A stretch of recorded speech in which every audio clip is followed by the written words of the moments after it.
Warning, incoming game over.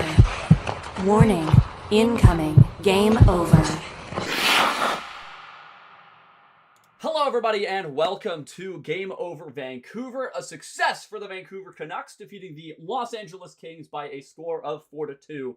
I am your host, Zach Clarke, joined by the one and only Liam Higgs, longtime friend of mine, as well as color commentator in the BCHL for the Surrey Eagles, and of course, both Canucks fan and Los Angeles Kings fan, so not a good night for your Kings there, as they fall to the Canucks 4-2. Overall, what were your thoughts on the game? Yeah, just throwing me under the bus there immediately. Hey, about being a Kings fan. Yeah, not a good night for us for sure. The offense really struggled to get anything going. I really liked what Canucks did in the neutral zone and in the defensive zone. Like I said, Kings really didn't get anything going all game long. I think you can agree. We talked about it during the game, how the Kings just couldn't get anything offensively going. The breakout looked bad. They were turning the puck over in their own zone, so just not a good look tonight for the Kings. And I think it's a big talk about how well the Canucks have done this season. I think you go back and you look at both of these teams, top of the Pacific right now. It's nice to see the the Canucks kind of dominate a top division rival like that. No, absolutely. It felt like kind of a test game coming in tonight. And to be fair, the next couple games as well for the Canucks as well, of course, we'll be taking on the Edmonton Oilers and then the Calgary Flames. So a bit of a divisional run and a test to see how good the Canucks really are compared to their biggest rivals in the league right now. So LA overall looked decent, but the Canucks are just a lot better. I think what really impressed me about the Canucks tonight was their shutdown ability.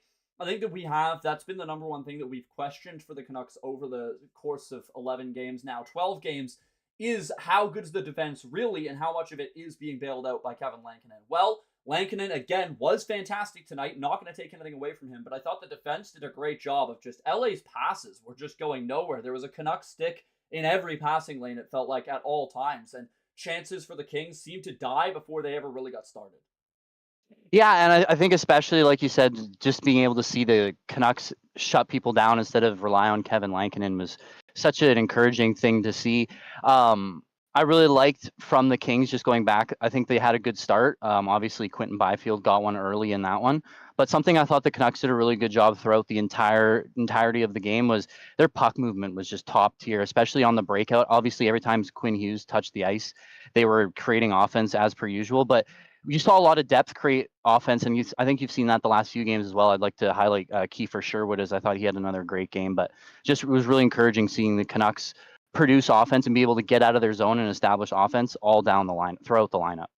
No, absolutely. I'll quickly head to chat here for a question from Sammy Baines. Estimated length of suspension for Jeannot. So yeah, we'll launch right into kind of individual events that happened throughout the game here. Tanner Jeannot throwing a blindside headshot on Brock Besser, and estimated length of suspension is tough for a few different reasons. A, it's really hard to predict what the NHLPA is ever going to do for his suspensions, as it's not always, in my mind, the most consistent. And B, one thing to keep in mind that was pointed out on the broadcast was that Tanner Jeannot, really a first-time offender. The one incident he has in a fairly lengthy NHL career, given his age, is a $2,000 suspension for a few years ago. So I do expect that to factor in. It was a very bad hit, but I'm estimating, personally, I would guess probably 2 or 3 games, given that he's a first-time offender.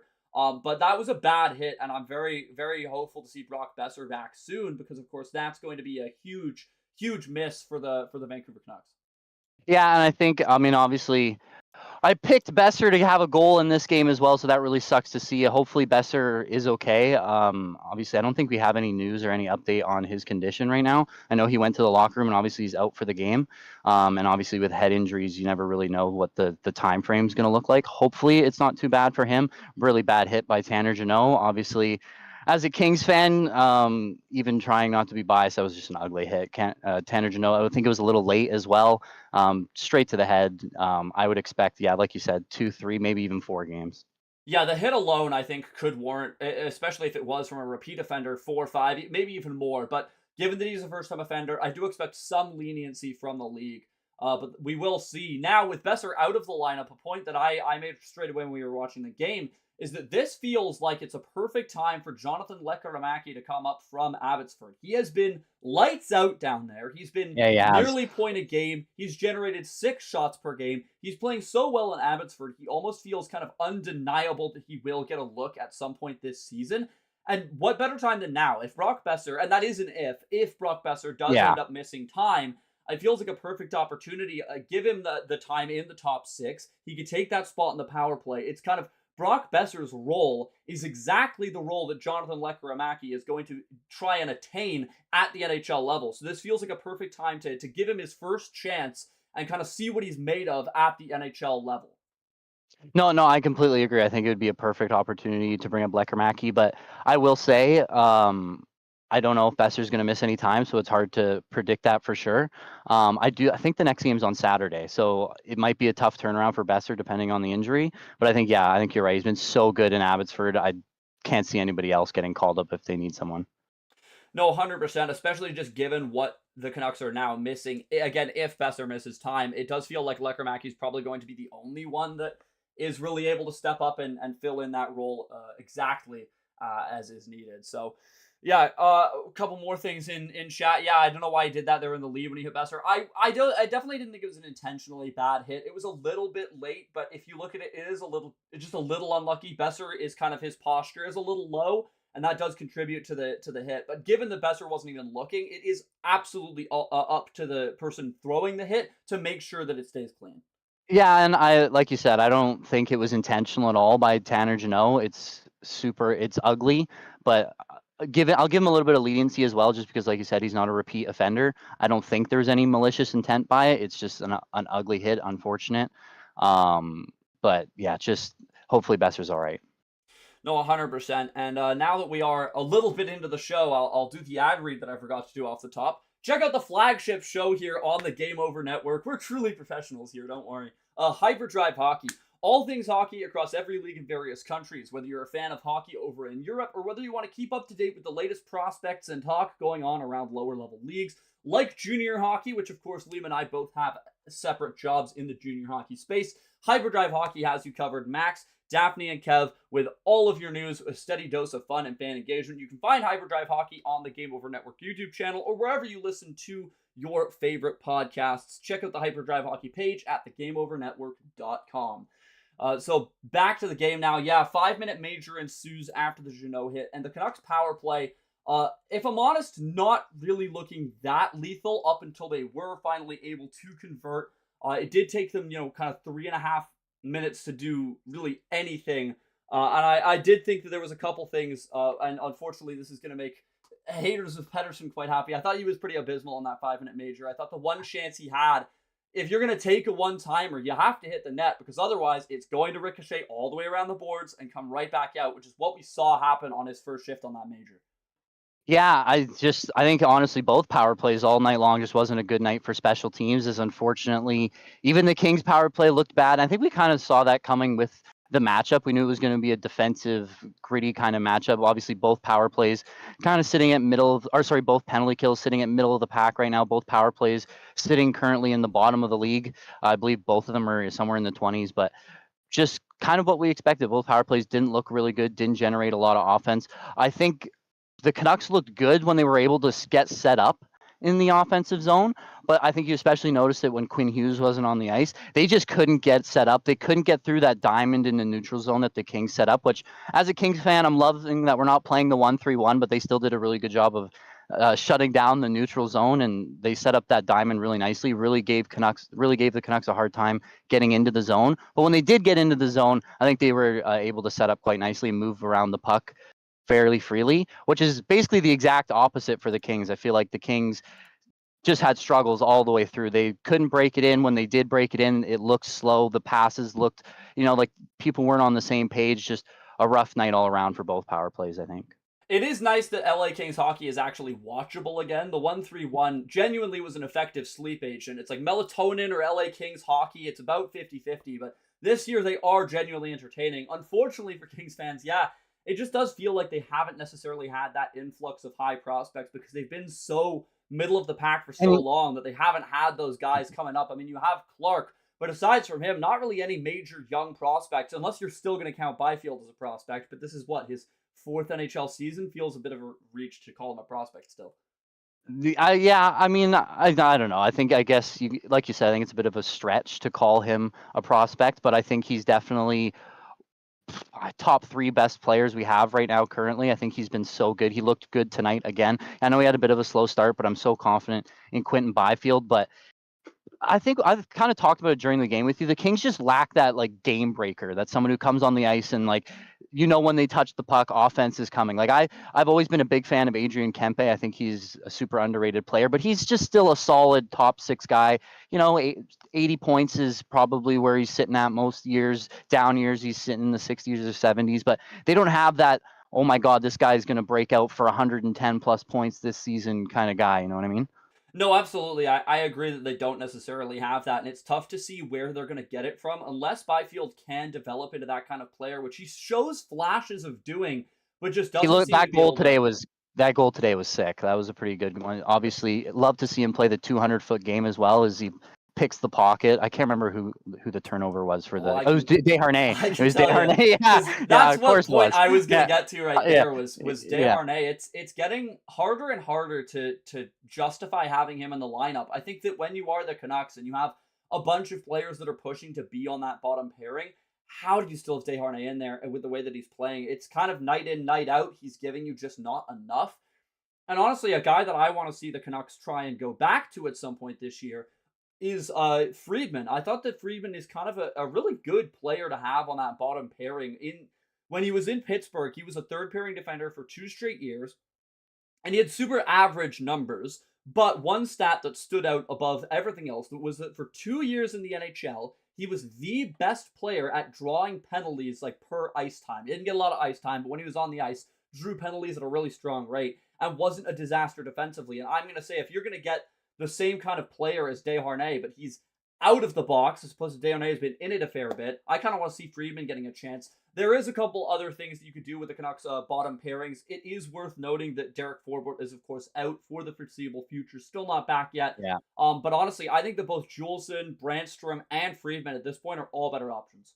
I really like Juleson. I think Juleson is probably probably the best contender for me. Obviously, you said Friedman's pretty solid as well, but like you said, it does get to the point where it almost feels like anybody else.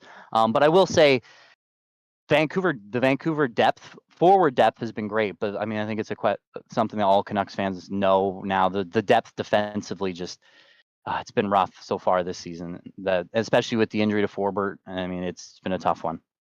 No, absolutely, yeah. And I don't think we have an exact return for Forbort as well, still listed as week to week. And what's nice about the Canucks having so much depth throughout the first part of the year as well is that reinforcements are still coming. Thatcher Demko projected to be back in November, although with how good Lankinen's been, you're not too worried about that. But another big one is Dakota Joshua is kind of listed as day-to-day now. He could be back with the team at any point, and the Canucks forward depth has already been playing so well, and now you're going to add a guy like Dakota Joshua to a mix. The forwards are really a luxury this year for Vancouver. Yeah, I think that's a big one. I think once Dakota Joshua gets back, it's going to be more so an upgrade to that depth for forwards. And I think the Canucks are obviously still a solid team that I'm not going to say are guaranteed to make the playoffs, but they're a good hockey team. It's just that defensive depth that especially I think you really notice it with how good Quinn Hughes has been, that the drop off for when he's not on the ice is incredible, especially when it comes to generating offense from the back end, getting the puck out of their own zone. It's just when Quinn Hughes on the ice, the drop off is just crazy.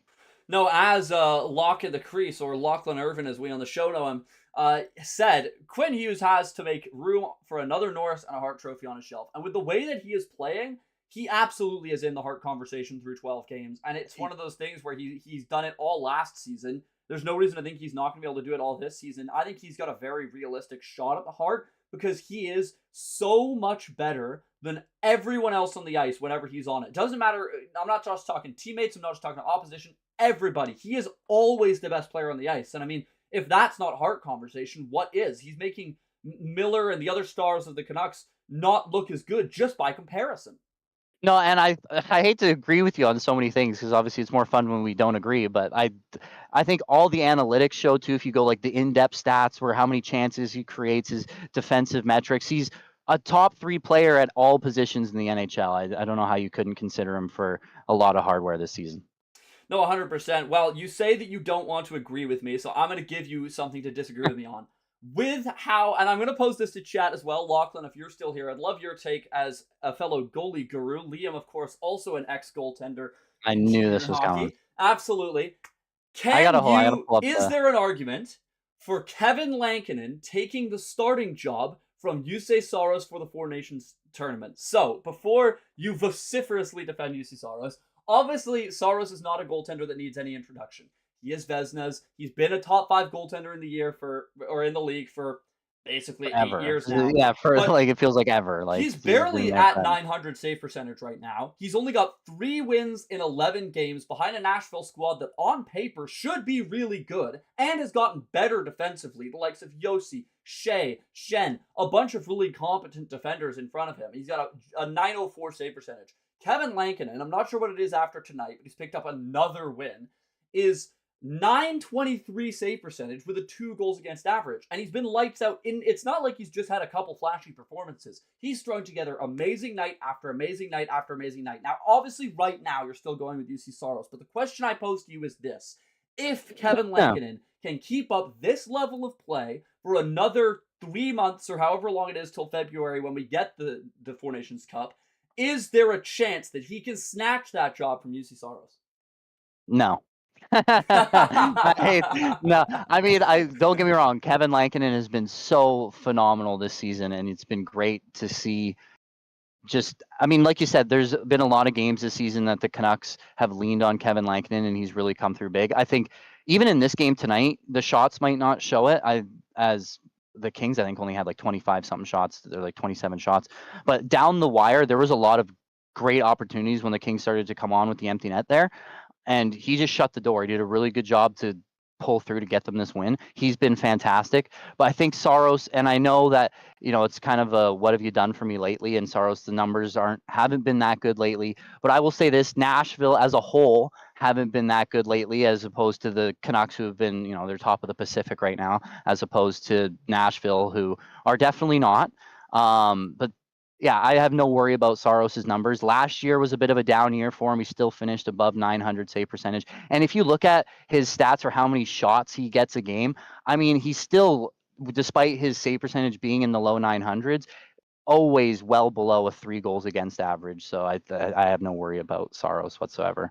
Yeah, I mean, I'd love to see Lankinen making a push. I do think that he's actually been one of the more underrated goaltenders in the league over the past few years. I think Nashville really are going to regret letting go of him in a backup role, considering the fact that, like, even last year, he was 14th in goals saved above expected for all goaltenders throughout the league, not just for backups, for everyone.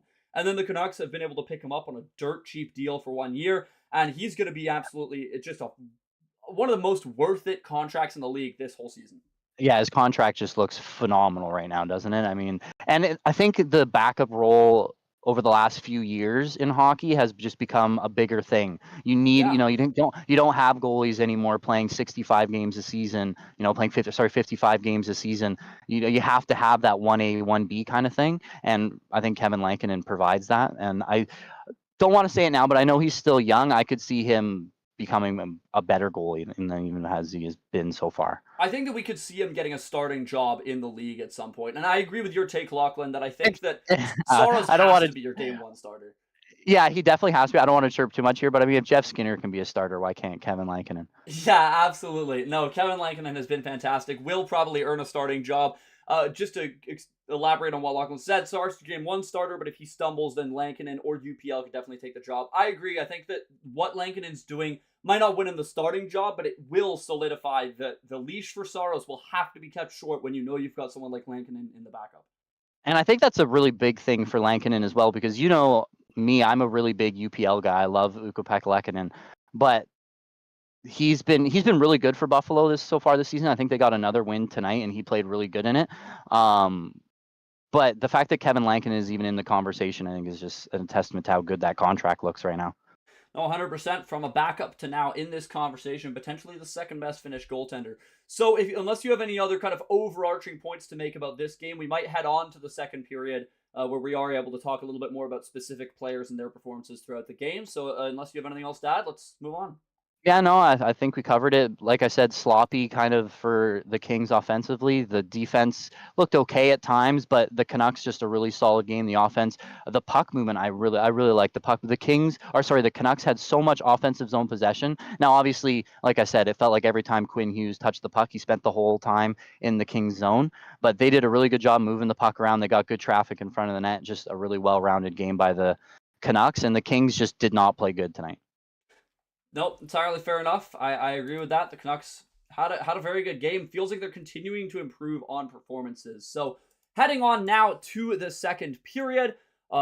We are, of course, a crowd-funded network here for Game Over Vancouver. We are an independent production focused on community inclusion and quality people with quality hosts. If you're interested in supporting the Game Over network, we have crowdfunding options available in the description of the episode down below. You'll find a link to our Patreon page, and we're also working on a page through La Ruche, which is very similar to Kickstarter or GoFundMe, but it's based out of Quebec and here in Canada. And for La Ruche, we're aiming to raise $15,000. If we hit that goal, we gain access to government grants, which will fund us a lot more and allow us to do more things here at the Game Over Network. So if you're able to support, if you like the content that we do here on the Game Over channel, please considering every amount really helps us out, and we really appreciate your support. Whether you're just watching, whether you give us a like or a subscribe on YouTube, we really, really appreciate it. So thank you very much for tuning in and joining our contents. And if you want to get involved with more Game Over Vancouver stuff, there's also Twitter, Instagram, and Discord for our platforms down below. Very active in the Discord server, so if you like chatting during the game and hearing people's live reactions,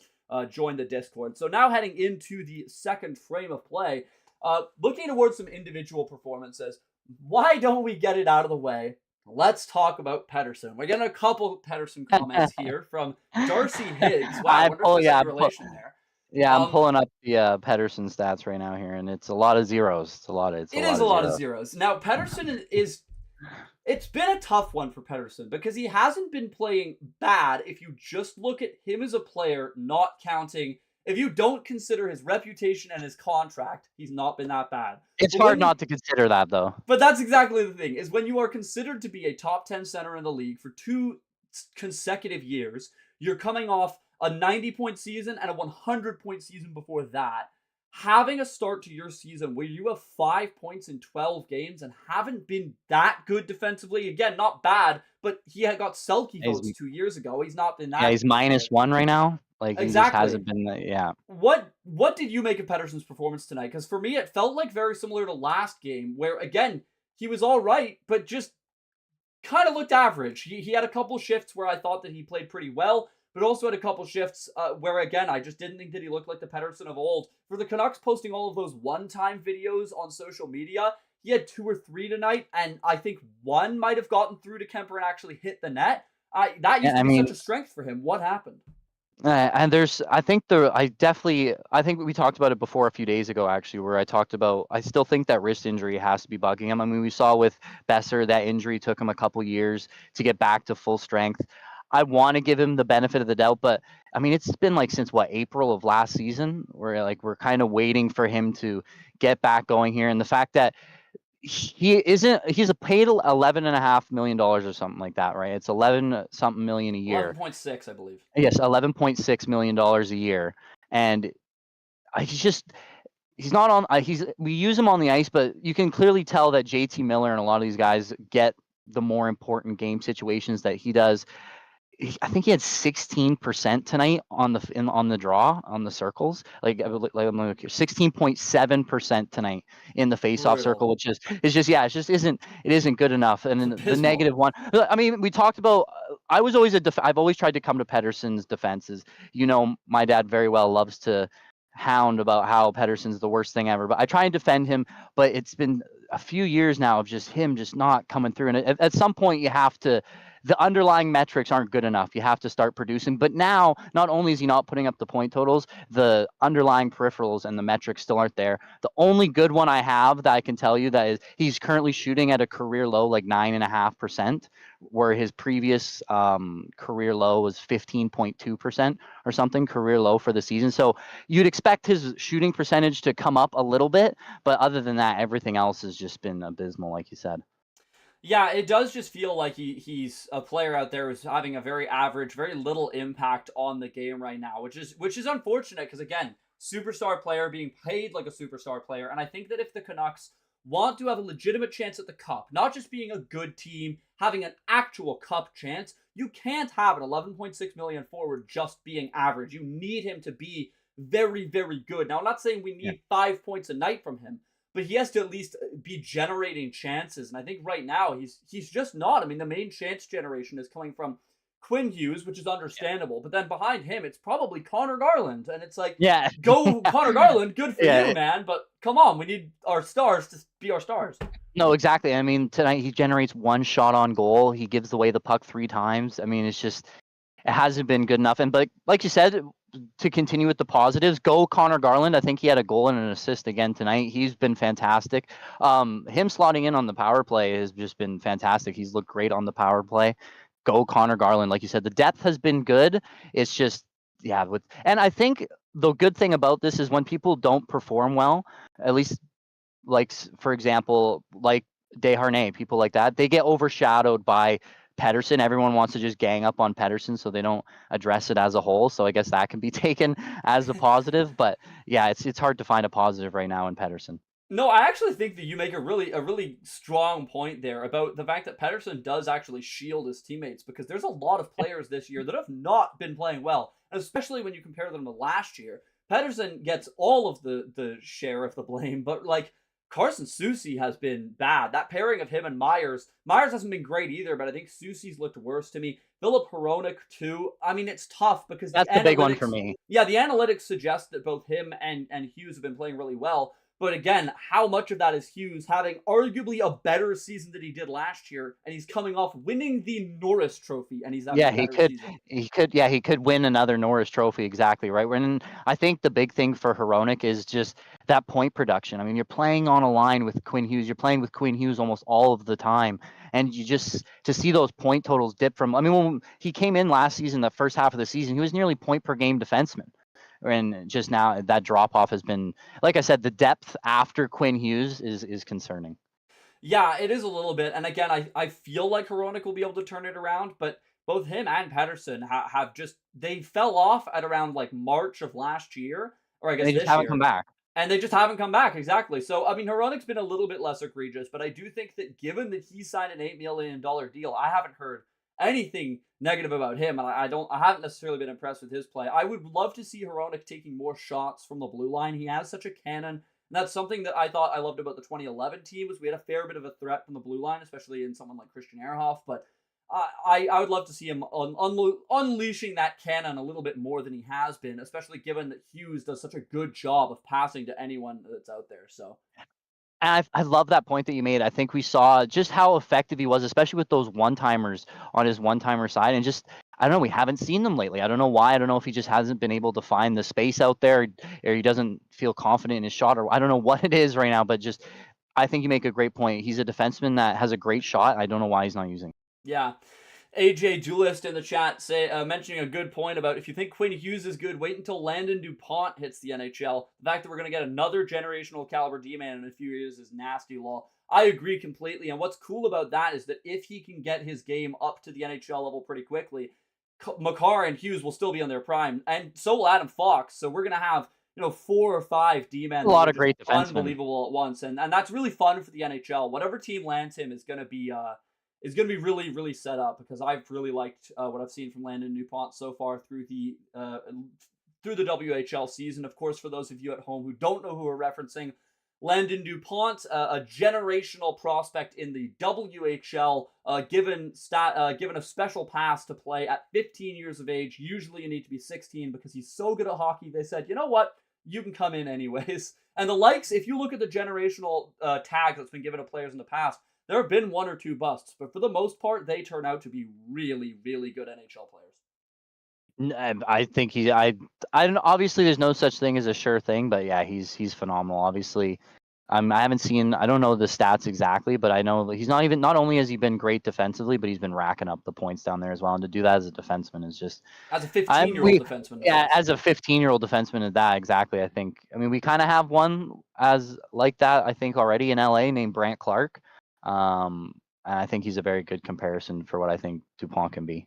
Well, and continuing on individual performances tonight, I thought Zach Clarke looked amazing. I really like him, not just because we share the last name, but I think that he's a great defensive prospect. His puck moving and offensive abilities are great, but one thing that I wanted to see from him was really being able to step up defensively. And I honestly think that you guys are going to be able to transition from Doughty to Clarke pretty seamlessly, because he looked like he had a pretty complete game tonight. I thought outside of Quinn Hughes, he was the best D-man for either team. Yeah, and I mean, obviously, you look at the stats. Unfortunately, he gets no points tonight, but he's been a point per game defenseman in his first true, hopefully full season in the NHL. Now, obviously, he's getting power play one time, which is great. But I talked to you a little bit about this during the game when we brought up Drew Doughty. I'm so thankful that he's getting power play one time. I think his offensive talent is just so pure and so raw. He's so good with the puck on his stick. Now, obviously, Drew Doughty, he's, as a Kings fan, I'll tell you, he's just been a rock for us for a decade now. I mean, he's been in the league forever. He's been our best defenseman for so long. But the offensive gifts that Zach Clarke have don't come every once in a while. So the fact that he's getting that opportunity to shine on the power play is just phenomenal. I think he already has a couple of 3 assist games. He's just been, I think it's been exactly, I mean, we talked about it before the season start, kind of expected him to be a little bit of an offensive juggernaut, and I think he's been exactly that. I think the defensive numbers will come up, another -2 tonight for him. But obviously when you're playing top 6 minutes night in, night out, getting power play one time for the Kings, playing against the best lines in the NHL as a rookie defenseman, that's going to happen. So I think the defensive numbers will come up, and you can see that the offensive talent is there. No, 100%. I'm going to switch it back to the Canucks now with some more individual performances. Someone that also had a slow start, but I think we can officially say is off the slow start and is back on pace for what we hoped he would be in the offseason, Jake DeBrusk. Took a while to get going, but as I pointed out last Game Over show with Mark Sianquita, Jake DeBrusk historically always has a bad October. If you look at his stats, October, he is so much worse than every other month. And so, waiting for that November buff to hit. Well, it's November, and he is goal per game in November. It is, yeah, it's goals November buff. So that November buff hitting DeBrusk hard, because that wasn't just a goal, that was a really nice goal. It really impressed me about Jake DeBrusk there was that he had a great shooting opportunity and waited it out. And I think that was something that true goal scorers really understand at a high level, is you have to think so fast. And that split-second decision of, oh, should I shoot, or do I think I can get it around the goaltender? He made the right decision, and he made it look easy as well. That was a really nice goal, a nice little tuck home. And I think we're finally seeing the Jake DeBrusk that the Canucks wanted to sign him long-term for. And if he can continue this level of play, that contract is going to be a steal from year 1 till year 8. Yeah, and obviously the shooting percentage is jacked way up for him right now in the month of November. But 3 goals in 3 straight games, like you said, he's been fantastic. And I think one of the big things about him is he's also a physical player. He's not afraid to get in front of the net. And the fact that he had that patience in front of the net is, like you said, to see that goal scoring touch along with the physical side of the game that we know he brings was so nice to see. Because I think usually you'd expect maybe someone who's maybe not as skilled or whatever they're going to shoot that right away. Maybe they're not going to take the time to deke around the goaltender and slide it in behind the net, or have the talent to do that. So to see those 2 things for Jake DeBrusk was really encouraging. We'll have to see if it's sustainable though. It is unfortunate with Jake DeBrusk that he has slotted in so well with Miller and Besser, because obviously Canucks signed him long-term to hopefully be an answer to who will play on Pettersson's wing. But he has slotted right in there with Miller and Besser and looked great doing it. So I don't expect him to move off that line. Now, I will say, making your best line even better isn't a bad thing for Vancouver. And with how well Garland's been playing, having him on PD's wing, I think works for now. It's just whether or not you think Garland can continue his hot streak. Yeah, and I think he will. I don't think he shows any signs of slowing down. He brings great energy. But just to get back to DeBrusk, and now with Besser out, I shouldn't say with him out. We don't know. Potentially out, yeah. Potentially Besser being out, we'll have to see what they do. Like you said, I think Lekkerimäki gets an opportunity, but DeBrusk was kind of like, it always felt like the Canucks needed one more piece to get over the hump, kind of thing. I don't know if Jake DeBrusk is going to be that piece, but it's definitely nice to see him finally turn it around. I will say this though, for the Canucks, JT Miller is just one of the most underrated hockey players in the NHL. Every time he's on the ice, offense gets created. He plays great defensively. You can say whatever you want about, maybe you don't want him to be the captain because of some of the stuff he does on the ice or whatever. I think he's just so underrated. He makes his line mates better. I think he is rocking like a 60% face-off percentage tonight. So he's been great in the center role as well. JT Miller, I don't think his praises get sung enough. No, absolutely. JT Miller is such a good player. I think especially as a shutdown player, what we saw in the playoffs last year was incredible. The only player who shut down Connor McDavid more effectively in 4 series for the Edmonton Oilers was Alexander Barkov, who is the consensus best defensive forward in the NHL, bar none, hands down.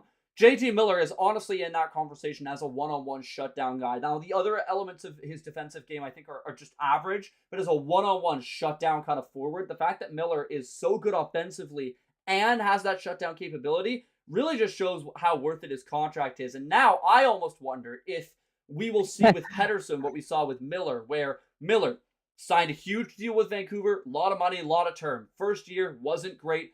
You remember when there was people saying we should let him go for nothing? We should let him I trade do him remember for that. nothing. Yeah, There or was we people should saying we would get have rid to of him. attach picks to get rid of the contract. And now we're starting to hear that with Pettersson too. So I'm really hoping he's able to turn it around in the same way that JT Miller has, because he's undeniably one of the best centers in the league. I mean, that's kind of what you hope for. I mean, obviously hoping with glass half full. That's why I think everyone. I think people are panicking on Pettersson, but I think the level-headed people are still hoping that, okay, he's still fairly young. He's obviously had an injury or whatever, and he just signed the big contract. He hasn't forgotten how to play hockey. It's still in there somewhere. But yeah, I mean, I don't want to harp on Pettersson too much now that you brought him up. I don't want to get too much into him, but yeah, it's been definitely discouraging. But like, I think you make a really good point that JT Miller started slow, and now not only does he bring that shutdown game, but he's above point per game a lot of the time. I mean, he's one of the best hockey players in the NHL, and I don't think his praises get sung enough. Yeah, I think that, and I think Darcy Higgs in the chat exactly pointing what I was pointing to, where saying get rid of Pettersson's contract for nothing, a bag of pucks, get it off the books.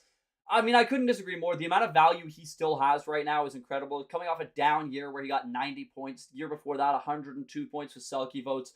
You don't just forget how to play hockey overnight. I do think he might still be dealing with that tendonitis, or as you said, maybe the wrist injury. He will turn it around, I have no doubt. Players that good don't come along that often. If you look at what he's been able to achieve at the age that he's at, there's a very good argument that he's already the best player the Canucks have ever had, with the possible exception of Pavel Bure. But like, compare him to, say, the Sedin twins, legends of the Canucks, retired.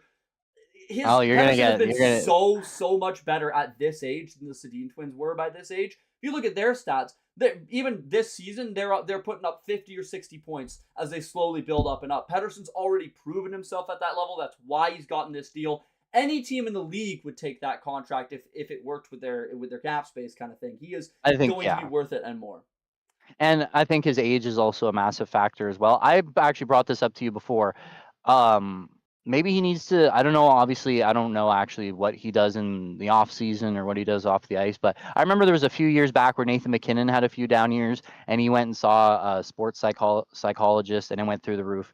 Maybe Pettersson needs to do something like that, because some of the stuff I've seen from him, not only is it like where it's just, oh, that's a bad player, that's a bad shot, but he just doesn't look as confident or as sure as in himself. So I think it could be something more than just the wrist injury. But I think I think it's actually a combination of those two. He needs to find that confidence again. How he does that is yet to be seen. And also a little bit of that nagging wrist injury that I think is going to nag him for could be a year or two. No, I completely agree. I think a sports psychologist is not a bad idea. It does seem to be a lot of mental games. I think that you think back to I think it was Carolina game, or maybe it was New Jersey, where he had that chance right in front and just waits way too long to get the shot off and then gets bowled to the ground. It was a play like that where I was like, Pettersson of last year would have just shot the puck. And even if the goaltender makes the save, you get a chance off.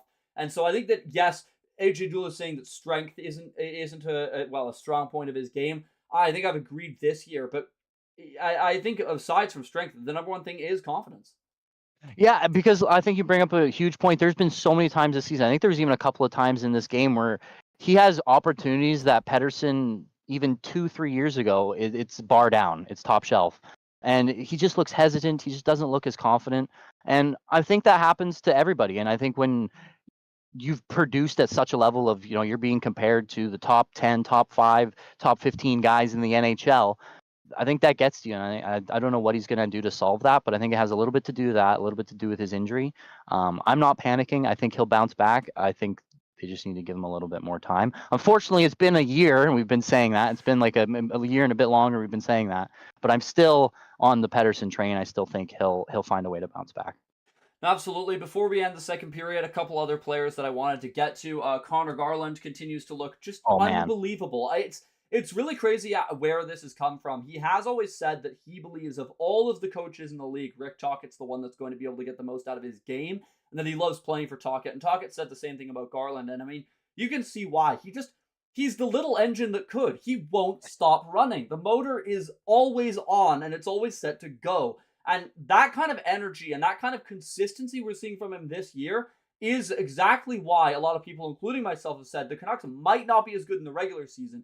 But his new level to his game that he's been able to find, I'm so excited to see what he can do in the playoffs, because he was already pretty good in the playoffs last year. If he can play like this in the postseason, it's going to be amazing.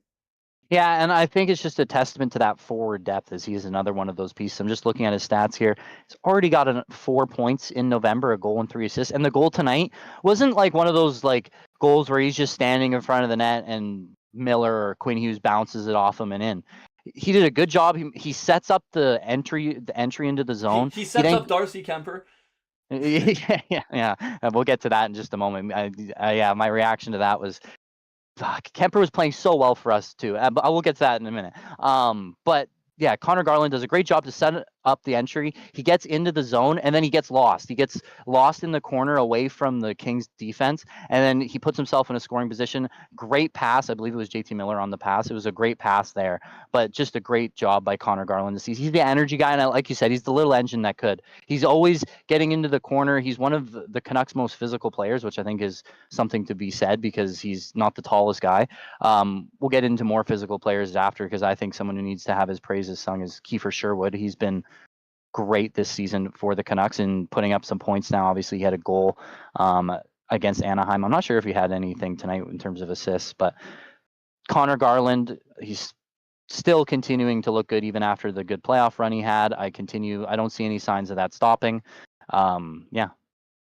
Yeah, no, I completely agree. Is there any other players you kind of wanted to get into a deep dive in before we head on to the third, or you think we're ready to move on to the third? Yeah, I got one more. I wanted to go. Let me pull over here to Kiefer Sherwood. Sherwood has been so good this season for the Canucks. Let me Our best two off-season signings are both ex-Nashville Predators. Really quickly, while you find his stats, I'm just going to answer a question from AJ Duelist. Should we sign Martin Jones, local guy who could still play?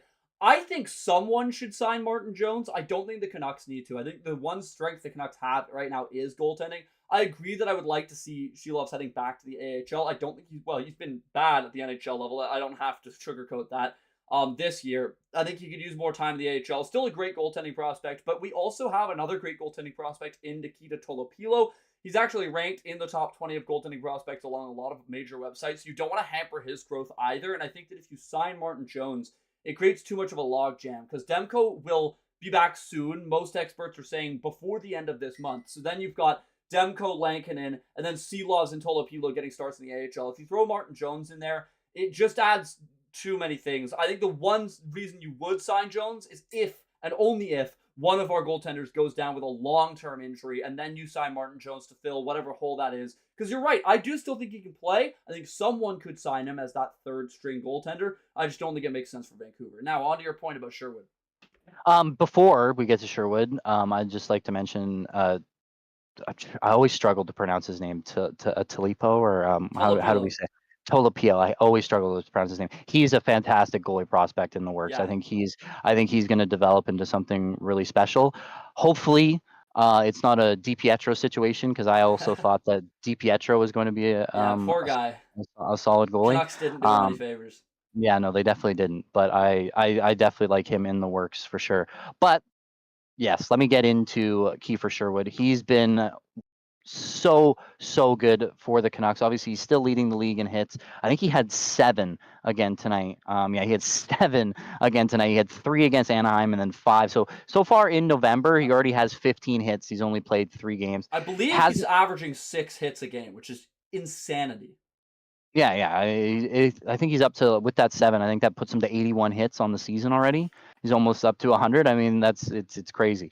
So, and he hasn't been giving away the puck. He hasn't been like a net minus in the defensive zone. And now he's obviously, I mean, you don't think of Kiefer Sherwood to get points, but obviously the goal he scored the other night in Anaheim, I was watching the game.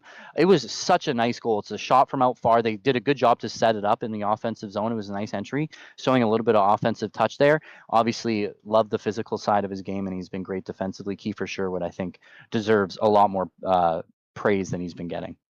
No, absolutely. So we'll head on to the third. I'll answer another question as we start the third period here, but I will do that right now. Now, of course, third period is sponsored by our merch. That's right. Game Over Vancouver does have a merch line. Images flashing on the screen of what we got. We've got shirts, jerseys, mugs, all of the above. That's another great way to support us here at Game Over Vancouver. QR code at the bottom right-hand side of your screen. All designed by our very own Game Over crew. I believe it was Game Over Winnipeg that designed these. But yeah, just a ton of different options, shirts and sizes, able to fit all. And yeah, consider supporting us out. Again, Game Over Vancouver. We're an independent production. We run ourselves. So if you're able to support us, whether that's donating through LaRouche or Patreon, or whether that's buying a piece of merch, we really, really appreciate all the support. It means a lot to us, and it's also the only way that we are able to continue to bring you all of this wonderful content. So bringing Liam back in, what will Garland's next contract look like? It's interesting because the first several years of this contract he's currently on were an overpayment. He was playing like a $3 or $4 million guy on, I believe he's making 5.5, although before I spew any more misinformation, let me go double check. I'm looking at for his contract. So it's $5 million per year. My bad, $5 million per year. But again, so it's kind of been an overpayment for the first couple seasons. Last season, you were probably like, okay, that's a fair contract. Now this season, it's almost like an underpayment. So it will be. I 100% agree. It will be interesting to see what his next contract looks like. I think the really kind of aggressive way that the Canucks have been negotiating deals, I don't actually expect it to be that much more than what he's on right now. I could see him getting 5.5, maybe 6 if he can keep this up for a full season, but I don't expect it to be a significant amount more than what he's making right now, especially since I think Garland is fully aware that if he goes anywhere else, I'd be gobsmacked if he could put up this level of production, given that he's in a perfect environment to survive here in Vancouver. It's a role that he's much needed in under a coach that he really likes. So I do expect him to stay with Vancouver long term, and I don't expect his contract to necessarily be a huge raise. But honestly, the way that he was playing previously, people thought he was going to take a much smaller next contract. I don't think it's going to be I think it's at least the same. Yeah, I think it's at the least, right? I mean, not only does he give you those peripherals, but now you're starting to see him produce offensively as well. So I think it's hard to say he's not going to see maybe a little bit of a bump. 5 million definitely feels, if he's, obviously we have yet to see him do it for a full season, but if he can continue the point production, 5 million is a great deal for him. So I can't see him. I don't think, like you said, I don't think it'll be too much of a raise, but I can't see him if he's able to show consistency in this. I can't see them going lower. That's for sure. No, absolutely not. And Zadorov was a huge loss for the Canucks. That's another thing I'm going to 100% agree with you. But also something that you do have to keep in mind is that if you look at the contract he signed by Boston, would you want that contract on your books? For me, no. I mean, Zadorov at the cap hit he brought last year, unbelievable for us. And in the playoffs, he was great. But I think what people forget is that he was only average in the regular season. And now over in Boston, he signed to $5 million deals. And he's not been bad, but he's not been very good either. He's taken the lion's share of the penalties over in Boston. And overall, it does kind of look like what most people thought it was going to be, which is you're getting a pretty good player on just a little bit too big of a ticket. That playoff performance really got him a lot more money than he's probably worth, especially in the regular season. But I think the Canucks just had a bit too much turnover on defense. Like, okay, yes, you lose Zadorov, but losing Ian Cole, I actually almost think has been a bigger loss in the regular season. Yeah, I think that's the bigger one, Ian Cole for sure. And I think you're really starting to see just how thin the Canucks are at defense. Now we'll see what it looks like at the end of the year, but I wouldn't be surprised if you see the Canucks sign someone here. 100%. And actually, that brings us to a pretty good point of conversation here for the third period, and one that I did bring up briefly with Mark Sianquita last show, which is, who do you think the Canucks should try and target at defense? Because I think that it's no surprise. Everyone knows the Canucks need an upgrade on defense. And of course, with how many trades this front office likes to go after, they're aggressive. They like to upgrade mid-season. We saw them get 2 mid-season additions last year in Zadorov and Lindholm. they're going to add someone. And offense has been a strength for Vancouver. There's a lot of depth, and they might try to add. Of course, if you can get better, get better. But defense is the weakness, and that's where the Canucks are going to look to add. So is there any names that come to your mind that would be an upgrade for the Canucks blue line? Just throwing that one at me. I've got to Of course, find no names quickly. preparation. Send Yeah, it. I will say I think a decent one. My thing is I don't know how realistic it would be to get him because I'm Well, not let's sure hear it. how much you'd have to give up. But Mackenzie Weegar from Calgary, I think is a pretty solid option. Just because I don't think Calgary knows, or I don't think Calgary thinks they're winning anytime soon. I think they're in a rebuild mode. They're Yeah. going to be sellers at the deadline. I think Mackenzie Weegar is a good option for the Canucks. My only thing is with Weegar, and I'll double check right now, is how long is his contract? Because I do believe it goes on for quite a while. I think he's got several years left. It'll go until 2031. Oh, it's 8. Yeah, it's a and long he's deal. 37. So it would be a huge commitment from the Canucks. Now, I will say, I agree that Mackenzie Weegar is a game-changing player. He's really, really good. Funnily enough, the one that I touted last show, and I'll rename again, is actually the other top defender from the Canucks. Rasmus Andersson. Andersson. I was debating between the two. I wasn't sure which one. Well, in terms of contract, you make a great point about the Flames being a team that likely is going to go through a rebuild, or at the very least a retool. And Rasmus Andersson's contract expires not this year, but the next, at a super reasonable sub $5 million cap hit for a defender that has shown that not only is he primarily on the right side, which is what we need, but can play both and can play huge, huge minutes every night. The one thing with Rasmus Andersson, however, is that the defensive market for trading is going to be brutal. There is so little up for grabs and so many teams that need defensive upgrades that I think that Rasmus Andersson is going to have a huge price tag. I personally believe that when he does, well, if and when he gets dealt, if he gets dealt this year, I'm expecting to see at least the value of 2 firsts heading towards Calgary, whether that's in the form of a first and a prospect, but that level of value is what I expect to see for a player of Andersson's caliber. Yeah, I mean, he's got 11 points already so far this season. He's a positive player on a defensively team. too. Yeah, he's good. That's what I mean. He's a plus. He's a positive when he's on the ice for a team that, I mean, they have had a hot start to the season, but I think they're starting to come down to earth a little bit. I think that's kind of why I picked Weegar over Andersson. Is I think Andersson is actually gonna. I mean, I think they might command a little bit of the same return.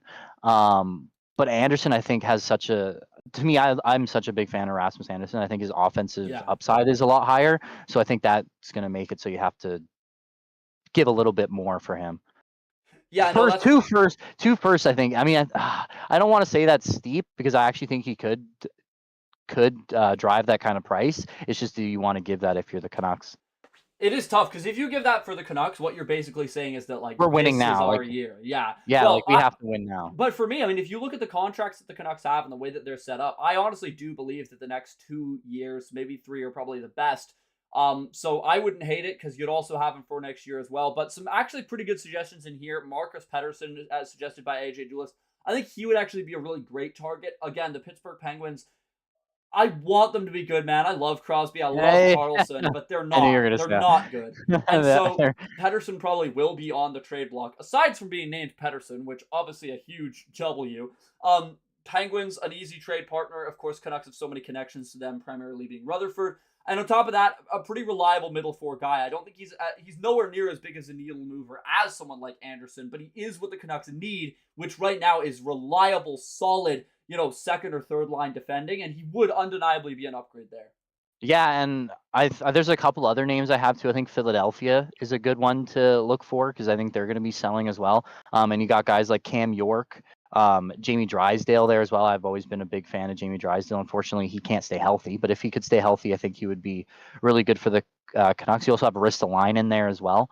So there's a couple of defensemen on Philly that I wouldn't mind them trying to get as well. But I think there's definitely a very, very high chance that they go out and get someone. I don't know who, obviously. I just think there's a plenty of defensemen out there for them to get. I don't see how you could not make that move. And it's such a glaring thing that needs to be addressed. 100%. And I think especially with how good the forwards have been, you have so much depth at forward. And what's really a luxury about that is, honestly, if you look up and down the lineup right now for the Vancouver Canucks, you could have 3 or 4 forwards get injured and still ice a full lineup of forwards that are NHL caliber. Well, that's the thing, right? You could move some of those guys to get one of those defensemen, right? Yes. You could move one of those, I don't want to say extra forwards you have, but you could move one of those guys and plug someone else in, and maybe they don't say if you, for example, you move a guy like, I mean, you never would, but say you moved a guy like Brock Besser.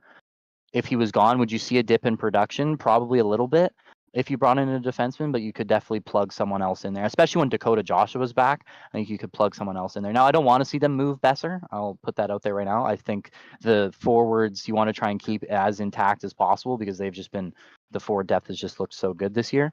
But I will say for the Canucks, if you want to be a winning team, something that needs to be addressed, even though Lankinen's been so good so far, is the goaltending. Seeloff's has been not good. I won't go into it too much with poor Archer Seeloff, as I'm sure he's heard it enough, but he has not been good this season. Lankinen's been great, but we haven't seen him yet do it ever for a full season of NHL hockey, let alone a full playoff run. And Demko can't stay healthy. So what do you do with the goaltenders? I mean, I personally am in a position where you do trust what you have. I think between Demko and Lankinen, you have to believe that they're going to be good enough for a playoff run. I another good point made by AJ Julis that the Canucks have very little cap, so someone would have to move the other way. And this is where Yeah. what you just mentioned, which has been a huge point of discussion. And let's get into it. Let's get controversial here on Game Over Vancouver as we have hit the hour mark. Is trading Brock Besser the right decision for this team? Now, let me preempt a couple things here. He is on the last year of his deal and will need a raise. The contract comparable right now for Besser is the Travis Konechny contract, which is 8x8. That's a huge, huge ticket. Now, you have Lekkerimäki pushing the Roses to try to get up into the NHL, looking so good, and that's kind of the spot that you would get. Would it be worth it if Lekkerimäki is proving that he's too good to be left in the AHL to bring up Lekkerimäki and then flip Besser for a legitimately really needle-moving defenseman? I'm not talking about, a middle four guy. We're talking a top pairing caliber defenseman to carry that second pairing. Is that worth it? Oh man, that's Especially such a if that good question. defenseman comes with turn. I think it depends on who the defenseman is because I think you'd have to move the needle quite a bit because Besser has been just phenomenal. Now the power play hasn't been that good this season, so I don't know. Like I would like to see them get better, but he's been great 5-on-5. He might be out now, unfortunately. So, but he's been great so far for them. So I don't want to see Besser go, but if they can get a real needle moving defender, it's definitely something I wouldn't shut the door on if I was Vancouver. Yeah, and I think it is very contingent on Lekkerimäki being able to actually play all those minutes at an NHL caliber game, which I don't think he's I ready also to don't yet. I also don't think that it has to be him necessarily that is the one that's taking all the minutes that Besser's leaving behind. No, that's Like true.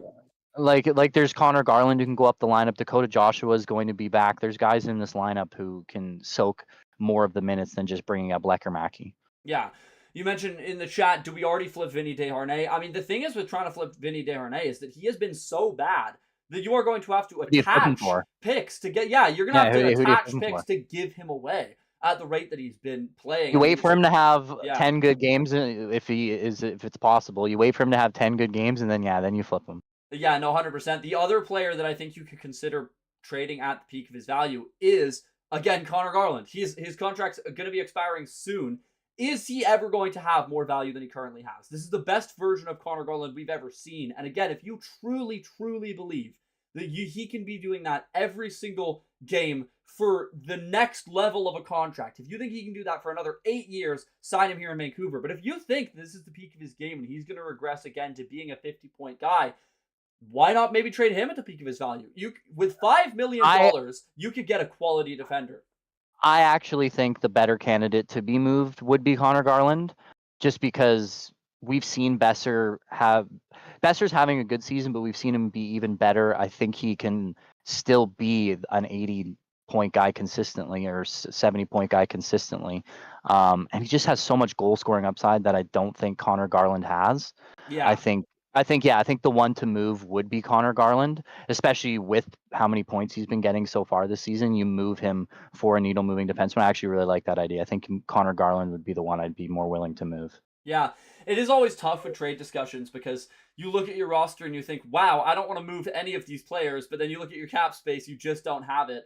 So you gotta have good players heading one way to get a better player the other. So it is tough to consider the notion of trading Garland even tougher to consider the notion of trading Besser. I really don't want to trade Besser, Well, but it's at least a conversation worth having. I also think that in terms of like who do you replace him with once they're gone, I think it would be easier to replace Connor Garland in terms of what he brings you. Brock Besser has a natural shot talent that you're not going to be able to easily replace, a natural goal scoring talent that you're not going to be able to easily replace. Whereas Connor Garland, he's been showing that goal scoring upside, that point getting upside, but you can find another guy to fill that lineup who's going to be physical and bring the energy, i.e., someone who I think is going, when he comes back, will be great for us. Dakota Joshua, once he's back, I think you'll see that. Danton Heinen, I've actually liked, obviously a Langley kid. I think he's been pretty good. I talked a little bit about him during the game to you. I've liked Daniel Sprong so far. Niels Hoglander's down there as well. I've liked Atu Ratti. The depth has been so good, and I think Connor Garland is the easier one to replace with just how many depth pieces the Canucks have. Whereas Besser, I think you get to more of that top end talent that gets harder to replace. No, absolutely. I think that flipping a forward for D-man is the best idea, especially given that you have so many amazing players not on the ice right now. I mean, Dakota Joshua, when he comes back, that's going to force another talented winger out of the lineup, and it's like, yeah, you're sitting Sprong or Heinen, or you wouldn't sit Sherwood with how he's played, but one of those bottom six wingers who deserves a spot in the lineup. And of course, then you've also got Lekkerimäki and Ratu, and Baines is now down in the NHL, and he's proven he can at least hang with the NHLers, so you could put him up there as well. We don't have Demko on LTIR, right? He has not been reactivated as of yet. I believe he's still in an LTIR right now, but he will be coming back very, very shortly. He is still on LTIR, I believe, yeah. What do you think happens there once he comes back? Does he immediately just take on starting roles, no questions asked, or? They'll bring him back in gradually, but I do think it's going to be an interesting conversation that people will be having. It's really unknown how good he's going to come back at, and I think especially trying to judge how he is bouncing back from injury is so hard, because we saw him, the first major injury he had 2 years ago when he came back. He was brutal. Now the Canucks were bad too, but he was very, very bad, and then he ended up sitting out again with another injury. When he came back from that injury, he was great. So honestly, I just don't necessarily know what to expect for Demko, and I think a large answer to the question of how many starts is he going to get is just going to be, what version of Demko do we see right away? And I think that, again, with the luxury of with how good Lankinen's playing, is that you don't need Demko to be lights out right away. I think you start him against weaker opponents. If you look at the Canucks schedule coming up, again, it depends when you think he's going to be back for. If you want to take a super optimistic route and say he's back in a week, I doubt he will be, but let's say he is. Give him the start against the Blackhawks as opposed to the Rangers. You know, give him those easy starts, as easy as you can, just to ease him back into the game. And because right now, Lankinen has proven he can start against quality teams and give you good enough goaltending to win. Yeah, I mean, obviously, he's not going to be back. He's not going to be back. Well, I don't know. I don't want to say necessarily when he's going to be back, but you're right. They got Chicago coming up, even Nashville. I mean, obviously, on paper, they're supposed to be a really good team, but I think you can even give him that game. They haven't been playing that well this season. I definitely think there's a nice patch of games here where you can, or a game in these next couple of games that you could bring him back whenever he is ready, which unfortunately we don't know. And I think that's kind of my biggest thing with the Canucks is obviously we talk about the defensive depth not being there, but come playoff time, you need that number one goaltender. I mean, we've seen that the Canucks played really well in front of their goalie. Sheloff's had a really good run, but you need that guy in the playoffs. And if Demko can't come back and be that guy, I can't see the Canucks doing any better than they did last year, just because of the nature of playoff hockey. No, that's fair enough. My counterpoint to that is that goaltending is a position that's all about getting hot. And I think that Kevin Lankinen has shown he has the ability to have that peak. Now, again, great point is, will he be able to have that peak at the right time? But I do think, like, if someone like Aiden Hill can win a cup, are you going to say Hill is a better goaltender than Lankinen?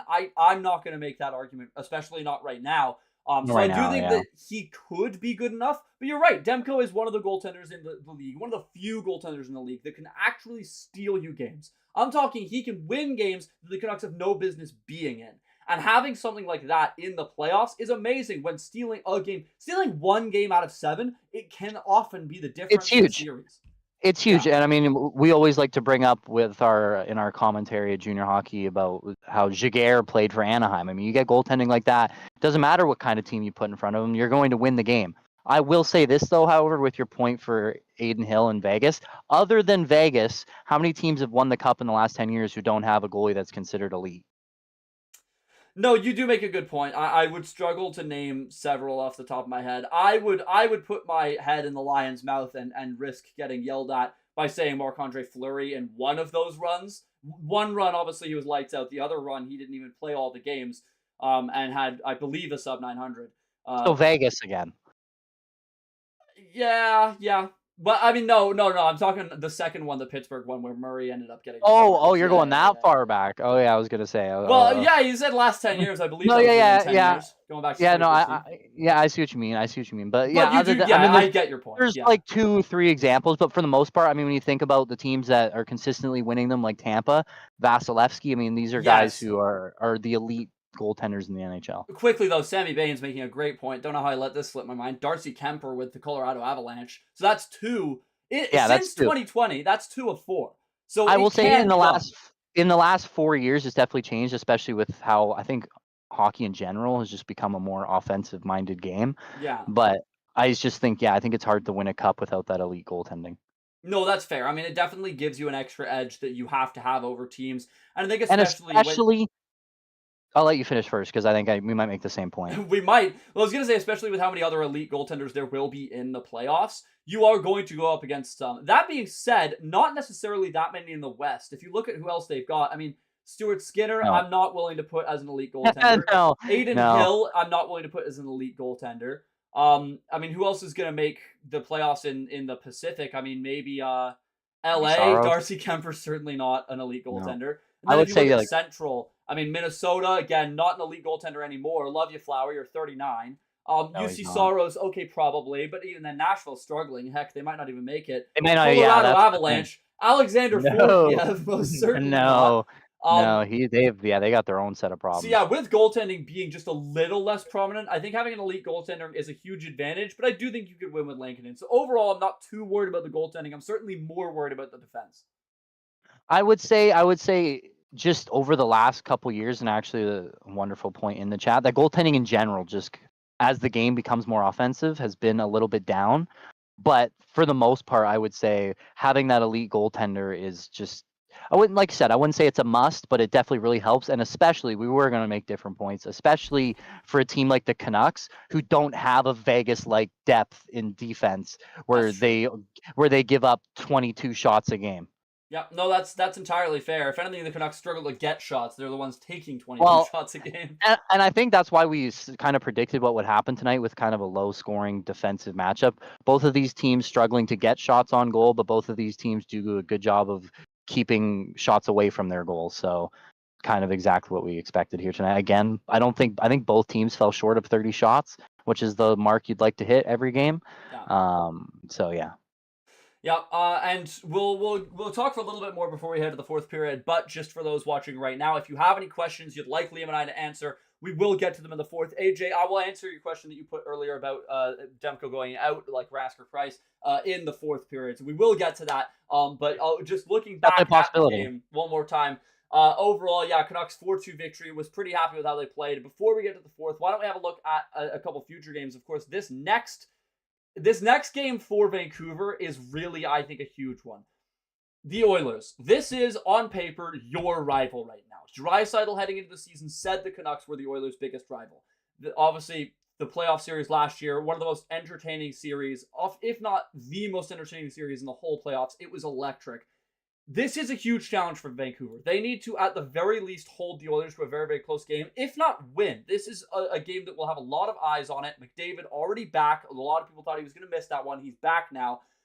Can the Canucks take down a struggling Oilers team? This is a team that has not looked good. You do not want to be the team to let them get back into this divisional race, because this is effectively a 4-point game in the Pacific standings.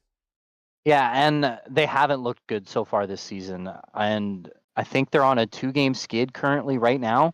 They just lost to Vegas and New Jersey. But one thing I'll say about the Canucks, if they can get a win against Edmonton, the next 3 games, they're the favorites on paper. So this would be a nice way to get the ball rolling, get some wins under their belt, and really start to take off in the Pacific Division standings. I think Connor McDavid's going to be out for a while, so obviously they have no McDavid. Hyman, I will say the last few games actually, Edmonton has picked it up a little bit, but like you said, this is just a huge test for the Canucks in terms of keeping Edmonton out of that Pacific race. I still think they're a playoff team. I mean, with Connor McDavid and Leon Draisaitl, you have to actively fight them to not become a playoff team with those two guys. Yeah. But in terms of showing that you can beat these top end teams, or who are supposed to be these top end teams, I think that's what you want to see from the Canucks now. We know they can beat these middle of the pack teams. It's about beating the higher end teams. And that's why I was so encouraged seeing a win tonight, even though I still think I'm a Kings fan myself, like you like to call me out right away at the show. I still think we're frauds right now this year, but the Kings do a good job the Canucks do a good job to put us away. And if they can beat Edmonton, I think it would be very encouraging to see the Canucks dealing with contenders not named Vegas. All right, I see a lot of chat talk in the chat about AJ's question about Demko. So why don't we move on to the fourth period now, having talked about the game a little bit. So heading to the fourth and final overtime period, one last chance for me to thank you guys so much for watching. A lot of you have been around for the whole show. We really, really appreciate that. If you want to give the channel a like or a subscribe, both totally free and really help us out. But seriously, guys, thank you so much for sticking around. Again, you're able to check out the merch and Hyperdrive Hockey, and of course, not just Hyperdrive Hockey on the Game Over Network. Every single Canadian team has a Game Over channel. So if you're a fan of any other Canadian team, even if you just want to like low-key hate watch the Leafs at the Oilers, I sometimes do that, preying on downfalls 24/7. Preying on the Leafs downfall. If you'd like to go hate watch or love watch the rest of the Game Over content, every single Canadian team does have a channel, so please do consider checking them out as well. As we have a lot of great content here on Game Over. All the hosts are just such wonderful people. Really a lot of knowledge in these channels. So please do consider checking out the rest of the Game Over Network. Links down below. One that I watched that isn't just a hate watch is Winnipeg, because they've been doing so good this year. Yeah. Just not to go out too off topic, but I don't like to toot my own horn, but I told you a couple years ago I thought they were the best Canadian team. They were not good in the playoffs last year, but they're kind of showing right now. I think they're showing that they are the best Canadian team. When I was at work, I said to someone, I believe it was Dominic Tramati, that I thought the Winnipeg Jets, I think the Winnipeg Jets are frauds. I think that they are. I know you did. I remember that. Of the Western Division. And so, okay, before we're going to get into this, I have to justify this take. They are absolute frauds. Seriously, do something in the playoffs. Okay, great. Regular season. No, you're right. You're right. People head into the regular season. Oh, they've got the best goaltender. Okay, they probably do. Such great defense. Good. Again, probably do. Really deep offense. And again, they do. And every year, great regular season. Sure. All right, heading into the playoffs, they're going to be a legitimate contender, and they don't do anything. People remember when they went to the conference finals. That was 2018. That's so long ago now. Are we seriously going to say? Hellbuck had a great regular season, but he did not have a good playoff run with them last year. He was abysmal. He had a 5+ goals against average and what, an 870 save percentage. Seriously, okay, don't get me wrong, Jets having an amazing regular season. Even he might win the Vezina. I was gonna say he might win the Vezina 2 times in a row, though. He might win it again. And you know what? None of it matters if they get bounced in the first again. So Winnipeg Jets, I'm calling you out. You are the Toronto Maple Leafs of the West. And please, prove me wrong. That's a really tough one, especially when it comes to the Leafs. But yeah, if anything, that's such a dig at the Leafs too. Stolarz has looked good, but to compare Woll and Stolarz to Hellbuck is a pretty tough one. Yeah, well, I mean, the teams are slightly different, but I mean, in terms of the hype every year and what they actually accomplish every year, I think they're really similar. So no, that's totally fair. Okay, the whiteout hasn't been good in the playoffs. Heading to question time now. So again, if you guys have any questions in the chat, this is where Liam and I will do our best to answer them. I really like this question from AJ Duelist. Do you guys think Demko will come back and be done like Bishop, Price, and Rask were? And then that's followed up on by KCSHFL. I don't think Demko comes back at nearly the same level of goaltender he was. You don't come back from injuries like that and maintain a high level. Now, Liam, you were a goaltender, played it at a nice level of junior yourself. What do you think about a goaltender coming back from an injury of this severity like Thatcher Demko? I definitely think it can be hard, but his numbers have just been so good, and he's had to deal with so many injuries that now you don't want to say it like this, but eventually when you deal with so many injuries, that you have to feel like you get it down to a science with how to rehab these things. Now I don't know actually the exact specifics of his injury. I can give you a little bit of specifics, and this is actually why I'm quite worried. I agree with a lot of what you guys are saying. Demko's way too good to trade. He either comes back elite Yeah, or you goes can't out trade on him. price. I agree. Well, especially considering how awful the goaltender trade market is. That Linus Ullmark trade, where you got one of the worst starting goaltenders in the league on a horrible contract, the 25th overall pick, and a fourth line grinder in return for a man coming off a Vezina season 2 seasons ago. If you trade Demko right now, coming off an injury, you are going to get maybe a cabbage and a pile of sticks. Yeah, you And can't do it off the a injury. 6th round pick. It's not going to Yeah, work. you need him to come back and show that he's that goaltender again before you can even think about trading him. But not only has Demko now had a repeat injury, he's had 4 major injuries. AJ making a great point. He had hip surgery in college and has now had 3 injuries at the NHL level, this one being the most major. So this injury is one of the rarest injuries we have ever seen. It is actually it's never publicly happened to an NHL player whatsoever. There have only been a few soccer players that have been officially diagnosed with this injury. And what this injury is no goaltenders rather. There have been a couple NHL skaters, but no goaltenders with this injury. Popliteus muscle. What that is it's a small tendon in the back of your knee. Now, again, you're a goaltender. I don't need to tell you how important knees are for the goaltending position, but apparently it's an injury that is never going to fully recover. Elliot Friedman has said on 32 Thoughts that this is something he is going to have to live with. This is a permanent part of his game. Yeah, I knew that. Like it change his game. Yeah, I remember hearing that. Like, yeah, he's gonna have to change his game and it's permanent. Now, obviously, I'm not a doctor. I don't know what part of the knee it is. I don't know what is it affecting. Is the way the knee flexes? Like, what is it affecting in there? Obviously, I don't know that, but dealing with something that is permanent and makes you have to change the way you play the sport is it for any position, not even goaltending. I mean, I think we're seeing it kind of with Pettersson. If this is something that is a wrist injury that, is going to nag him for the rest of his career, hopefully it's not, for all Canucks fans' sake. And we might never see the same shot out of Pettersson again. Very possible that happens with Demko with his knees, that you just never see the same kind of goalie again. But unfortunately, like I said, I'm not a doctor. I can't tell you what part of the knee that is actually affecting. But you can't deny how scary those comments are, for sure, to hear, especially when you haven't seen Seeloffs, Lankinen, all these guys perform for an entire season. No, I mean, if Demko comes back and he is a shell of his former self, it's really hard to think about what the Canucks are going to do, because what do you do? There's very, very few goaltenders on the trade market right now. Like, Markstrom got snapped up already.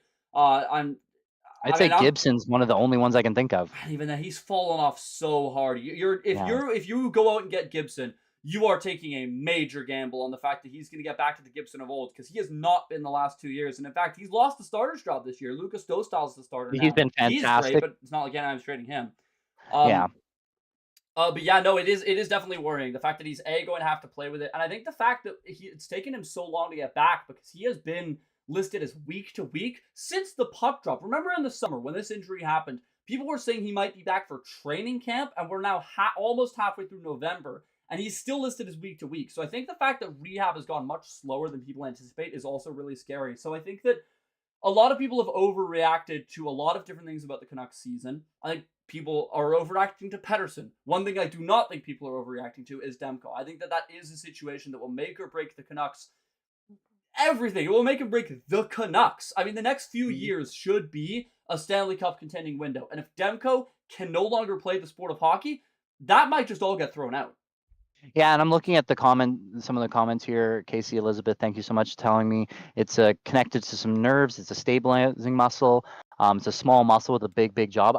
Obviously, again, not a doctor, but I feel like something that is a small muscle is going to be harder to deal with for some reason, especially with all the around nerves and stuff. That's something that is going to be hard to. I think Friedman's right. I think that's something that's going to be, not only will it affect him on the ice, I think it might affect him personally for the rest of his life, which, I mean, I have a lot of older family members. I know what having bad knees is like. It's not fun. So I can't stress it enough. Obviously, getting to the NHL is hard enough to do, but then having to, in the NHL, change the way that how you play the sport, I mean, that can completely derail someone's career. No, absolutely. So it is really worrying about Demko. I think the only way that if Demko comes back and he's awful, the only way the Canucks are going to be able to stay relevant is if Lankinen can keep this up, which obviously hopes up. No one thinks Lankinen can't do it, but it is also a long shot that he can. Yeah, and I'm again just getting dropped doctor facts here by Casey Elizabeth. Something that's weight bearing as well in his knee. That's huge. Is obviously weight bearing. You're going to be putting weight on it. You're going to be using that to push, go from side to side, do stuff like that, get in and out of your butterfly. I can see how that. I could definitely see how that will affect him forever. It's just how much will it have to change him as a goalie? He's already a goalie who I think he's not like a Jonathan Quick where he's relying all the time on his athleticism. He's always going into the splits, making these big saves. He's a very positional, robotic kind of goaltender. So I think that's a little bit of the plus side. He doesn't have to rely so much on his athleticism, but it's definitely a huge ding for sure. Absolutely. AJ asking, is there any athletes who had it who we can see how they were post-injury? So, again, in the NHL, there have been no goaltenders who have knowingly had this. There are actually a couple players who have had this, including, funnily enough, I believe, well, actually, let me just double check before I say this, but I'm almost certain that McDavid's injury a little while ago actually had the popliteus muscle. However, it wasn't the primary point of his injury. So yes, I can confirm in 2020, he had a PCL tear, torn meniscus, crap fibia, and a popliteus tear. However, his popliteus was only torn, whether I believe Demko's is like fully ripped, and so that's a huge difference. Plus, and again, this is something that you, having played hockey, can back up. The way goaltenders skate is not at all the same way players skates. In fact, they don't even wear the same kind of skates. So I think it's hard to compare players to goaltenders. One thing that Don Taylor of Donnie and Dolly on Czech TV said is that he spoke to a football or soccer player who had a popliteus injury, an ex-professional player. He spoke to him, who's in his 50s now, and he says it still hampers him to this day. So it's absolutely something he's going to have to live with. But I think it's going to be a huge, huge difference whether it's affecting the way that he's playing or whether it's just so he's in pain while he's playing. Because if he's in pain while he's playing, hockey players are the toughest players on the planet. He will find ways to play through it. However, if it's actually limiting what he can do, then I think there's cause for all the concern in the world. And yeah, honestly, the more I talk about this, the more I am concerned. When you heard about it in the summer, and Demko said that he was struggling to even like bend over to play with his child. If you're struggling to do that, how are you going to suit up for an NHL game? And that was only a few months ago. So obviously, wishing the best for Demko. He has been taking shots post-practice this week with the Canucks, which is a huge, huge good sign. But overall, the situation as a whole, it's going to be a big, big question of what kind of Demko he comes back as. Yeah, and I'm trying to look up to see if I could find anybody else who's had this type of injury before in any sport. It's a very, very rare injury. I found CJ McCollum had it for the Trailblazers in the NBA a couple seasons ago. But a lot of the ones that I can find have been strains. Yeah. It's hard to find a fully torn one. So it's hard to say what he's going to come back as, but I think it's better to err on the side of he's not going to be the same Demko. Yeah, even if he looks okay when he comes back, his career has been shortened drastically, IMO. I agree with you. The one thing that I'm not as concerned about that is at least you would hope with two really highly ranked goaltender prospects in Artur Shilovs and Nikita Tolopilo that at least one of them is going to be ready for the NHL in, say, 3 or 4 years' time. So even if his career is shortened, I do at least hope that that won't affect the Canucks as much. But if he comes back and he puts up 850%, you are relying on Kevin Lankinen to be able to suddenly transform from a good backup to a good starter, and that's a big ask. Not impossible. It's been done, huge but it's a big ask. Yeah, it's a huge ask, and especially depending on when you give up on Demko or whatever you want to call it, when you give the starting job to Kevin Lankinen and decide that he's going to be the one you roll with, asking him to do that for 40 games or whatever, we haven't seen him do that yet in his. No, that's entirely true. So, can't find any athletes out on Google. Yeah, it is an incredibly rare injury. There are a few listed ones, but again, no one that's had the exact same injury where that's the muscle that went. Not anything else. When McDavid had it was a smaller part of a bigger injury. with Demko, this is it. And you're right, this is an incredibly, incredibly rare, tough And injury. And what sucks about that is it also makes rehab difficult, because if no one in the NHL has had this exact injury before, how do you know how to get better? well, from yeah, it? it kind of defeats the point that I made earlier that, someone who deals with injuries so often in his career, unfortunately for Demko, that's kind of, I mean, that is his only knock, because when he is healthy playing 100%, he's an elite goalie in the NHL. I would go on the table to say when he is fully healthy playing to his best, he's a top 5 goalie in the NHL. Coming back into, and it to be fully torn too is, I mean, that's, like I said, that's something that's never happened before. We'll see if it's shortened his career, but I think for sure his career's been shortened. At least he won't be able to play for as long as he will. But to even have him come back and put up decent numbers would be a hallelujah for the Canucks. Would be a true Hail Mary. So we've now been streaming for 90 minutes. This might actually have been the longest Game Over show we've had this season. It's been so much fun with you. I think we should start to wrap it up. So one last time for anyone in the chat, if you do have any final questions, we'll answer them now. But Liam, if you have any final points to make tonight about the game, or even the LA Kings, the Canucks, anything, now would be a good time to make it. Quickly lost my camera there real quick. As I pulled up my notes here, like I said, it was a pretty good game between both of them. It was kind of what we expected, a defensive, gritty kind of matchup. Not a lot of goals in this one. I thought the Kings did a good job at like the last 5 minutes. They got a little bit of a second win, finally able to get some offense. But for the Canucks, really solid, well-rounded game. The puck movement looked good. They looked good in the defensive zone. Like I said, the Kings could barely get anything going. Kevin Lankinen, solid as usual. I'd say a pretty good outing for the Canucks tonight. Not a lot of negatives. Absolutely. I think they continue to improve on performances. Still maybe not what we expect the peak of the Canucks to be. I would say like it's good. Nothing new has gone wrong. Let's say that was. It's the stuff that's been going wrong has stayed going wrong, but stuff has been going well has stayed going well. Kind of more of the same here. Yeah, the one upside I think for the Canucks is that heading into this season, myself, and I know a lot of other major pundits, said that the Canucks are probably going to have a worse regular season because this team is now built for the postseason. And I agree with that. So I think panicking about the regular season shouldn't be a huge concern. I think that the Canucks do continue to improve. And honestly, if they can continue to play well against divisional teams, that's all I ask for. So we'll now head to a couple other questions. Any way to package Pettersson for Crosby and a D-man to go on a cup run this year? Darcy saying, I would love that. I would love that too. I don't think there's any way, but I would love that. Yeah, the one counterpoint I will say is that as much as no Canadian in their right mind would ever want to say anything negative about Sidney Crosby, this has easily been the worst year of his career. I know that at least as of last week, he was the lowest rated player in the entire National Hockey League by chances conceded when he's on the ice. They were getting blown out when Crosby was on the ice. I don't know if that's changed this week. That stat is now a week old. But, man, I really hope Crosby can turn things around because he's been, obviously, if you grew up in Canada, he's been a huge part I don't know. of your life.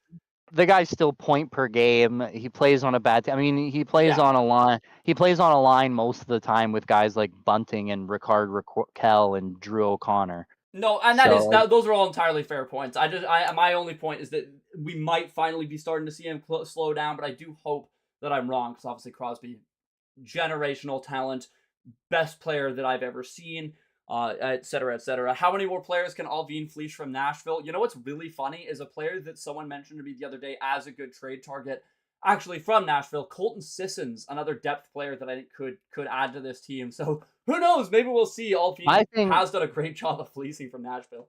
My thing is just I don't think Nashville's going to be willing to sell anymore. Not only have they looked like they've lost every trade they've made in the last few years or whatever, but they're trying to win now. I mean, they've spent like $100 million or whatever season. Yeah. They're trying to million. Yeah. Yeah, they're trying to win now. Like they shouldn't be trying to sell to get draft picks or whatever. They should be looking to buy to strengthen this team. Because I think if they were going to rebuild, there's a lot of targets on this team you could look for. You got guys like Gustav Nyquist.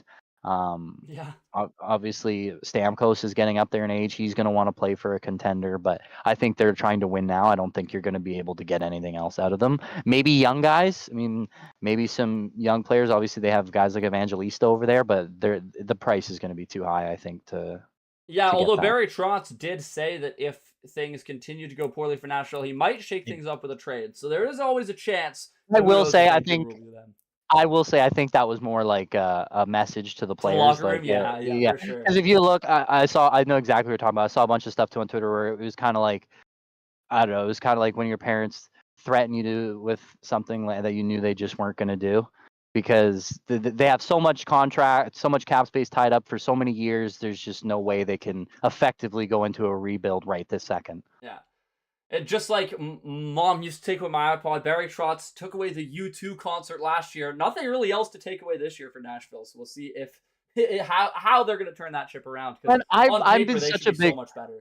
And I've been such a big rooter for them. I think going back to years when PK Subban played for them, I always thought it'd be really cool if Smashville got to see a Stanley Cup, and they just been kind of like one of those teams like Winnipeg, where they are always so hyped to be so good, and then they just kind of fall flat with the expectations. Yeah, no, that's fair enough. Vancouver soul with Sherwood, so true. Sherwood has been unbelievable for us. A huge pickup. As I said, best signings the Canucks have made over the offseason were both ex-Nashville Predators. So, do you think Quinn Hughes can win the Norris, Selke, and Hart this year? Well, he can't win the Selke because that's a trophy that's only for forwards. However, the I think Norris he and can the win the other Hart, two. I think he can win the other two. Yeah, Yeah, I think exactly. he The win the only other one he two. can't there is the one he actually just can't win. Yeah, the But only one he can't win is the one he actually can't yeah, win. the Norris, I think that so far he's probably the front running candidate for it. Although, I man, don't Cale know. Makar also right there. Cale with him. Makar has been fantastic, and I will say, me and you always go back and forth on this. I think now I don't want to get slammed too hard here. I do think Cale Makar is the better defenseman for their careers so far. Yeah. I still think that's the popular vote as well, and I think if you look at what they've achieved, I don't think it's a question. Cale Makar still has the better resume. I mean, they both have a Norris, but Makar also has a cup, and did he win the Conn Smythe? I think he might have. I think he might have, yeah. But nonetheless, Quinn is still giving him a good run for his money, especially the last Absolutely. couple of years.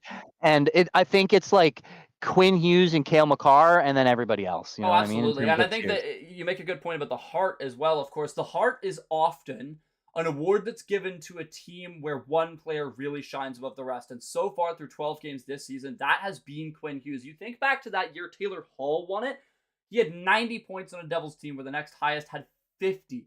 This year feels like the same. JT Miller has taken a small step back. Elias Pettersson's taken a big step back. The only man to take a step forward is Quinn Hughes. And again, he's taken a step forward off a year where he was the best defenseman in the NHL, and he's gone forward. Really shows what kind of a player Quinn Hughes is, and shows that his next contract is going to be the biggest contract ever signed by a Vancouver Canuck. Yeah, and I think, I mean, we can talk all day long about how good Quinn Hughes is. Literally, the eye test, analytics, whatever you want to pull up, he is a top 3 player in all of those Any categories. test. Yeah, in any test you want to do. And like I said tonight, when I watched him against the Kings, it felt like every time he was on the ice, the Canucks just easily broke it in, created some offense. They either got a shot on goal, or they got a whistle, or they got a goal. Yeah. So it's just, that's kind of what happens. I should do a deeper breakdown to see how much time he actually spends in his own defensive zone, because I can't see it being very long. No, and his possession metrics are the best by any defender in the league as well. Actually, the possession metrics are a big argument to why he might be better than Cale Makar. If you look, he's averaging, I think it's 45 more seconds on average per 60 with the puck on his stick than Cale Makar is, which might not sound like a lot, but that's an entire shift more per game that he's controlling the puck by himself. So that's definitely something to note. My bad, I meant Lady Bing. There's a chance he could win the Bing. He's not a particularly physical or mean guy, so certainly a chance he could win the Bing. I think the league often gives the Bing to I don't know, other styles of player. They go to like Kopitar and stuff like that. Yeah, I don't know. I for some reason, and this is not based in logic or facts, this is based in my own opinion. I just don't see him winning the Lady Bing for whatever reason, but I do think he could win the Norris and the Hart. That's the only way we base opinions around here. Nothing to do with stats, just vibe. Yeah, we just come on here and spit opinions for, I was going to say 60 minutes, but for us, it's 98 minutes now. I will also say this for Quinn Hughes. +8 on the season. He's the plus minus on the team, other than his defensive partner, Filip Hronek. There's not a single bad thing I think you can say about him. No, he's just absolutely unreal, and he's really stepped into that leadership role as well. There were some questions when he got the C. There's not a single question being asked now. He has shown that he deserves it, and again, I can't wait till the Canucks lock him down long term. It's a treat. He's already by far and away the best defender this franchise has ever seen, and it's not even close. Yeah, it's not even close. Yeah. It's not even close. I think you pay him whatever he asks. You have to pay him. Seriously. You pay, and I think another great point that you made in terms of him winning the MVP race, it's not about a team being good. It's about one player being so much better than everybody else. And I don't know how you could argue anybody else over Quinn Hughes, just how much better he's been than everyone else on their team. My only other player I can think of for myself is Kirill Kaprizov. Yeah, and that's fair. I think we're way too early in the season to talk about Hart candidates seriously, but you're right that Kaprizov fits that bill exactly.